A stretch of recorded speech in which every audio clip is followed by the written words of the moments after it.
Rádio França Internacional e emissões em língua portuguesa são 18 horas em Paris e 15 horas na praia. Catarina Falcão. Aqui estão alguns títulos que marcam a atualidade nesta quinta-feira. Na Guiné-Bissau, o governo pediu um empréstimo de 2,7 milhões de euros para levar a cabo as eleições legislativas marcadas para 4 de junho. Em Angola, as organizações não governamentais temem pelo seu futuro face a uma nova lei. No controle técnico desta emissão está o Messal Chili. O jornal começa agora. Bissau 94 FM. Perante as eleições legislativas na Guiné-Bissau, o governo, com dificuldades financeiras, teve de ir à banca comercial contrair um empréstimo de 2,7 milhões de euros para cobrir os custos pendentes das eleições de 4 de junho. Mais pormenores com o nosso correspondente, Moussa Baldé. Fontes do governo guineense disseram à RFI que é a única solução encontrada para que as eleições possam mesmo ter lugar no dia 4 de junho. O governo teve de recorrer a um banco comercial de Bissau para pedir um empréstimo de cerca de 2,7 milhões de euros.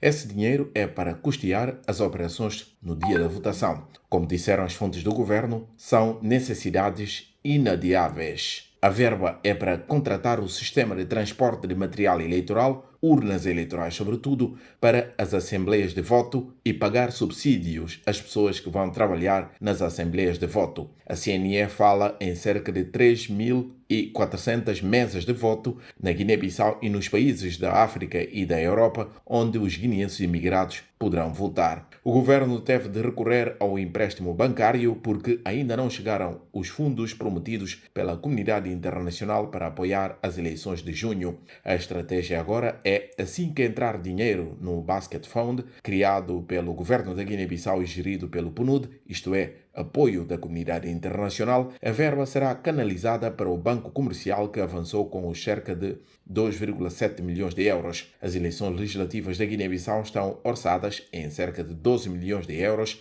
70% dos quais foram avançados pelo governo guineense. Moussa Baldé, Bissau, RFI. O Parlamento angolano rejeitou esta quinta-feira retirar da agenda a proposta de lei que aprova o Estatuto das Organizações Não Governamentais. As ONGs angolanas alegam que esta proposta de lei vai prejudicar as associações que defendem os direitos humanos no país, denunciou o presidente da Associação Justiça, Paz e Democracia, Serra Bango. Volvidos 60 anos da criação da Organização da Unidade Africana, a aprovação deste Estatuto seria muito grave, quer para a vida e atividade das ONGs, como também estaríamos a abrir um precedente para que a Assembleia, quando bem lhe apetecesse, ou o presidente João Lourenço, quando bem lhe apetecesse, fizesse limitar ou aprovar por via do seu grupo parlamentar leis que fossem limitadoras dos direitos e liberdades fundamentais dos cidadãos. Agora, em Angola, há um ambiente de contestação muito elevado, por causa da pobreza, por causa da má distribuição dos rendimentos, falta de emprego, criminalidade muito acentuada, o combate à corrupção. E face a esses elementos todos, o presidente João Lourenço vê o seu poder tremido. Entende que quem está na origem de todo esse processo de reivindicação, esclarecimento dos cidadãos, são as ONGs que podem, eventualmente, criar uma onda de contestação organizada e que põe em causa o seu poder. Ouvimos Serra Bango, presidente da Associação Justiça, Paz e Democracia, em entrevista a Liz Anjos. A África celebra esta quinta-feira os 60 anos da fundação da Organização da Unidade Africana, a OUA, que é atualmente conhecida como União Africana. A celebração lembra a data de 25 de maio de 1963, quando 32 chefes de Estado africanos independentes se reuniram em Addis Abeba, na Etiópia, para definir a descolonização no continente. Maximino Carlos, em São Tomé, entrevistou Romilson Silveira, presidente da Rede Pan-Africana da Juventude e Desenvolvimento, sobre esta data simbólica para o continente africano. Volvidos 60 anos da criação da Organização da Unidade Africana, o propósito da descolonização foi alcançado, mas restam muitos desafios, segundo Romilson Silveira, presidente da Rede Pan-Africana da Juventude. Que a fome, que a miséria, que a questão de segurança, conflitos regionais. A África precisa ter um posicionamento próprio, definir como um bloco que representa, de facto, os 54 países, constitui uma força. Este ano coloca-se ênfase na aceleração do Acordo de Livre Comércio Africano, uma oportunidade para 1,3 mil milhões de habitantes do continente africano, e o presidente da Rede Pan-Africana da Juventude considera que alguns países africanos já estão a rentabilizar este acordo. Há países que já estão a tirar proveito desta iniciativa. Vamos tomar o caso, por exemplo, de Ruanda, mesmo da Etiópia, para que esta iniciativa seja uma realidade e já estão a tirar proveito. O cumprimento da Agenda 2063 da União Africana está aquém do desejável, segundo Romilson Silveira, quando restam 40 anos para o seu cumprimento cabal. A celebração do 60º aniversário é uma oportunidade para reconhecer a emancipação socioeconómica da África. Maximino Carlos, São Tomé, RFI. A Associação dos Profissionais de Saúde de Moçambique marcou uma greve de 25 dias a partir do dia 1 de junho, que poderá ser desmarcada caso o governo abra aulas ao diálogo sobre a melhoria salarial e as condições de trabalho nos hospitais. Esta organização é constituída por mais de 10 mil enfermeiros, técnicos de laboratório, técnicos de saúde, auxiliares e motoristas do Serviço Nacional de Saúde de Moçambique. Os médicos não fazem parte desta organização. São Tomé, 102.8 FM.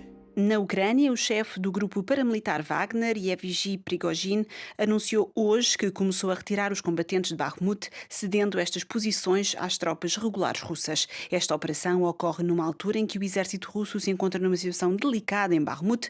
De acordo com as autoridades ucranianas, Moscou terá perdido 20 km² a norte e a sul da cidade. Mais explicações com Neidi Ribeiro. Numa mensagem vídeo difundida na rede social Telegram, Yevgeny Prigozhin confirma a retirada dos combatentes do grupo Wagner de Bakhmut, cedendo posições para as tropas regulares russas. O oligarca russo referiu que os paramilitares vão ficar acantonados em campos de treino em zonas de retaguarda. Esta operação ocorre numa altura em que o exército russo se encontra numa posição delicada em Bakhmut. De acordo com as tropas ucranianas, Moscovo terá perdido 20 km² a norte e sul da cidade. Esta quinta-feira, a presidência ucraniana disse ter conseguido, através de um novo intercâmbio com a Rússia, a libertação de 106 prisioneiros de guerra. Segundo a inteligência militar ucraniana, estas trocas já permitiram que 2.430 ucranianos fossem colocados em liberdade desde o início da invasão russa em fevereiro de 2022, incluindo 139 civis. Contudo, a Rússia ainda não especificou o que conseguiu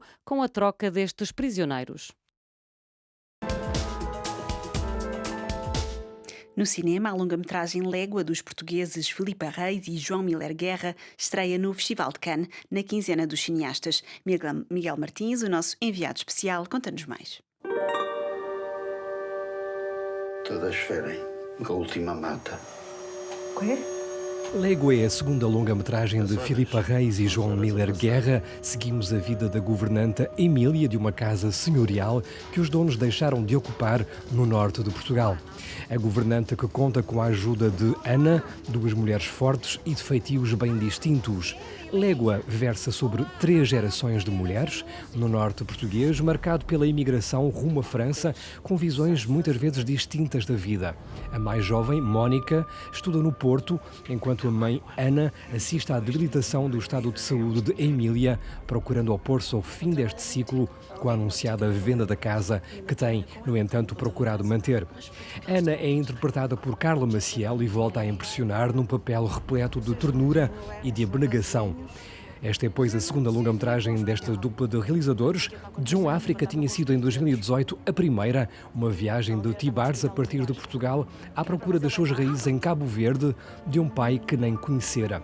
A lusofonia sempre em foco neste certame.